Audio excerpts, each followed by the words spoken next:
యమ్మీ rights ఈరోజు special recipe చేయబోతున్నాను, Andhra style recipe. మరి ఇదేంటి, ఏమేమి ఇంగ్రీడియంట్స్ కావాలో చూపిస్తాను రండి తొందరగా. ఇదిగోండి, ఉప్పు, కారం, పసుపు, అల్లం వెల్లుల్లి పేస్ట్, గరం మసాలా, ధనియాల పొడి, ఆనియన్స్, కొంచెం పచ్చిమిర్చి, ఎండు కొబ్బరి, కాజు. మరి అసలు ఇంగ్రీడియంట్స్, మెయిన్ ఇంగ్రీడియంట్స్ ఏంటో చూపించలేదు కదా, రెసిపీ గుర్తుపట్టేశారా? ఇదేనండి, రొయ్యలు, పచ్చి రొయ్యలు.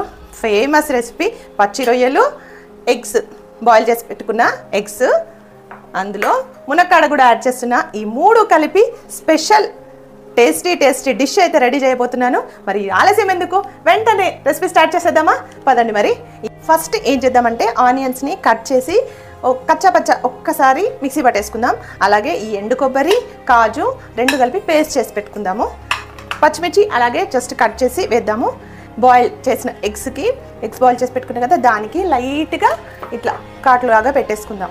ఒక ఇటు సైడ్ ఒక 3, మళ్ళీ ఇటు సైడ్ ఒక 3 ఇలా కట్ చేసి పెట్టుకుంటే అంటే లోపల వరకు మసాలా వెళ్ళి టేస్ట్ చాలా బాగుంటుంది. అందుకని డైరెక్ట్గా వేయకుండా ఇలా చేసి పెట్టుకుందాం.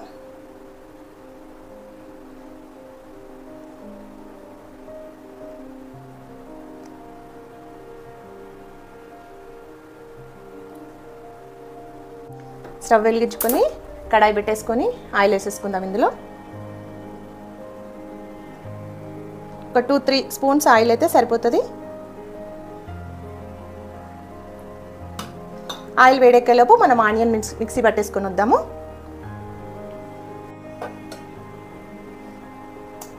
ఆనియన్ పేస్ట్ని ఆయిల్ వేడెక్కిన తర్వాత ఇందులోకి వేసేసుకుందాము.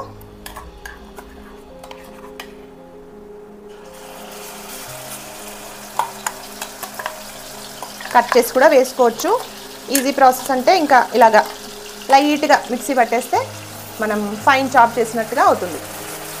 నేను ఎక్కువ నాన్ వెజ్ కర్రీస్కి ఇలాగే చేస్తాను, కొంచెం గ్రేవీ కూడా చిక్కగా వస్తుందని మిక్సీ పట్టేస్తాను.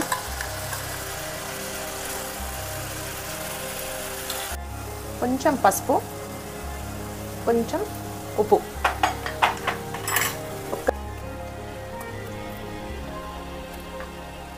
పచ్చిమిర్చి కూడా వేసేసి ఒకసారి కలిపి ఇందులోకి అల్లం వెల్లుల్లి పేస్ట్ వేసేసుకుందాము. కొంచెం ఫ్రై అయింది కదా, ఆనియన్ ఫ్రై అయిన తర్వాత ఒక స్పూను అల్లం వెల్లుల్లి పేస్ట్ వేసేసుకొని ఇది బాగా కలుపుకొని ఈ ఎగ్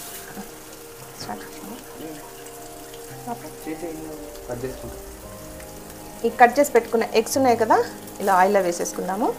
మనం ముందుగా కూడా వేయించి పెట్టుకోవచ్చు, వేయించి ఆయిల్లో వేయించి పక్కన తీసి పెట్టుకోవచ్చు, లేదంటే ఇలా కూడా వేయించుకోవచ్చు.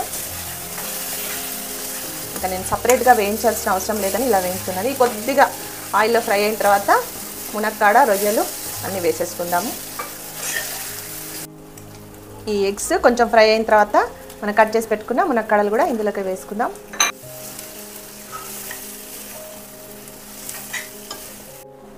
ఇప్పుడు ఇందులోకే రొయ్యలు ఉడికించుకొని ఉప్పు, పసుపు, కొంచెం ఆయిల్ వేసి ఉడికించుకొని పెట్టుకున్న రొయ్యలునే కదా, ఇవి కూడా ఇందులోకి వేసేసుకుందాం.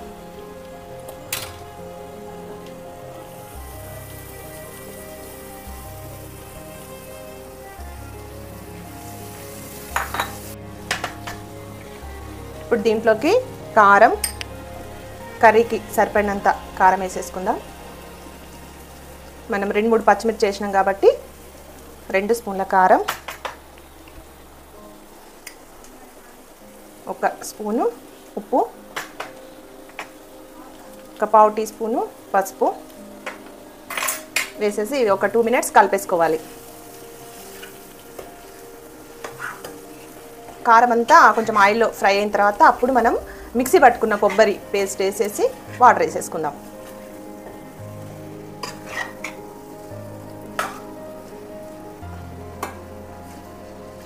ఈ మిక్సీ పట్టుకున్న కొబ్బరి, కాజు పేస్ట్ ఉంది కదా, ఇప్పుడు ఇది కూడా ఇందులోకి వేసేసుకొని మనం కర్రీ గ్రేవీ ఎంత కావాలో అన్ని వాటర్ వేసేసుకుందాం. ఇప్పుడు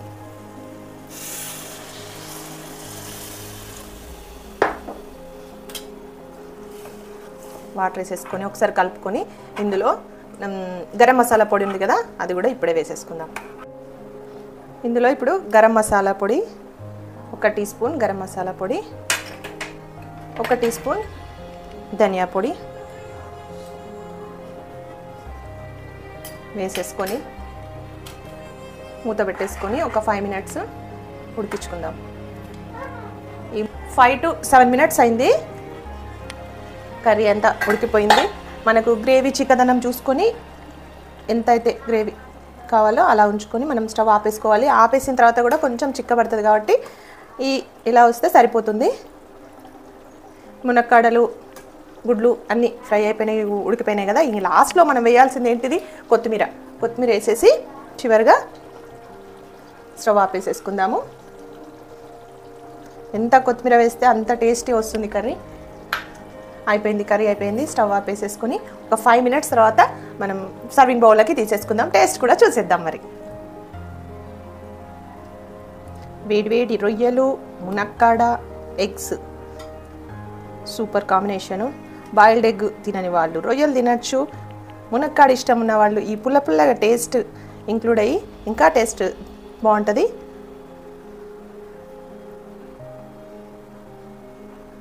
రెడీ అయిపోయింది. మరి ఆలస్యం ఎందుకు, వెంటనే నేను టేస్ట్ చూస్తాను. మరి మీరు టేస్ట్ చూడాలంటే ఛానల్లోకి వెళ్ళిపోయి ఫుల్ వీడియో చూసి ఇలాగే చేసి ఎలా ఉందో నాకు కామెంట్ చేయండి. మీ ఫ్రెండ్స్ ఫ్యామిలీస్ అందరికీ షేర్ చేయండి. సబ్స్క్రైబ్ చేసుకోండి నా ఛానల్. ఇలాంటి మంచి రెసిపీస్ మళ్ళీ వస్తూ ఉంటాయి.